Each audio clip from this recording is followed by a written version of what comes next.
والسلام على رسول الله وعلى آله وصحبه ومن والاه. Welcome you back again on this program, Islamica, your daily surgery, where we address our questions and your questions. And of course, they give us a chance to understand a few things. And I really want to hear your questions, and they do matter a lot to us. The number is on the screen.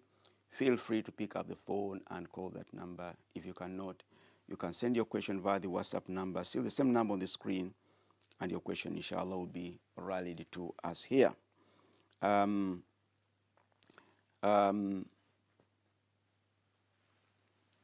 someone was asking a question as to when the cat wheezes or urinates on a piece of on your clothing.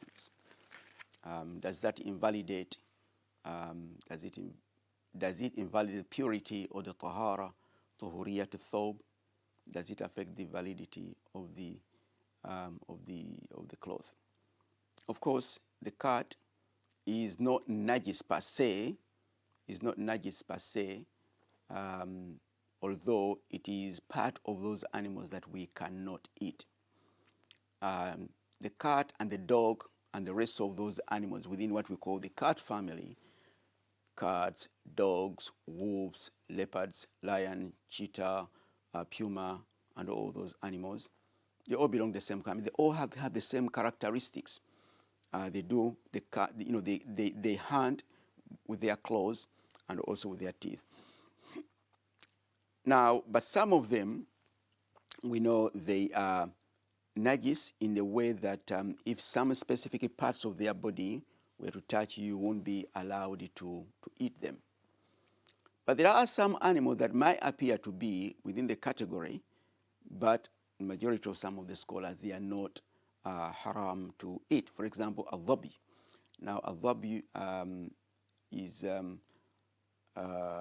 is close to a wolf, but is not a wolf. I think I'll get the right name, but it's within that kind of shape. And it appears to be within the bigger cat family. So that one being that it is halal, everything about it is not najis in itself.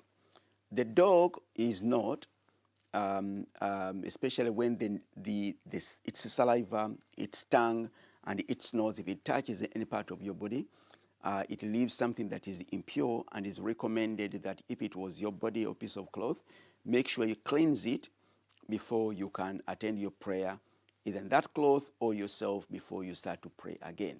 In the same way, if it was to leak in a utensil, on a mug, in a plate, whatever, then it has to be washed accordingly.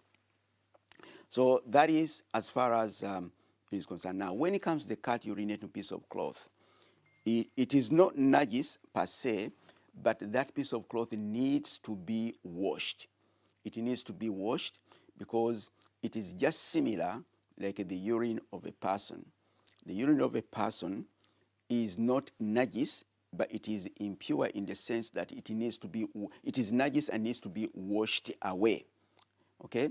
Although you do not necessarily have to take, a big ghusl, but in itself it is najis. But the difference between that and the urine of, for example, the saliva of the dog and and any contact with the nose of the dog is it must be washed specifically in a certain manner. Whereas for this, if it can be removed once, then that is okay. If the cat licked the piece, your body, whatever, there's no najis element into it. I do not necessarily have to wash it. But the urine of it, because urine is an impurity from the cat, it needs to be washed away. But what it doesn't do is if it, for example, you stepped in it, it does not invalidate your wudu, but is an impurity that must be washed off that specific area.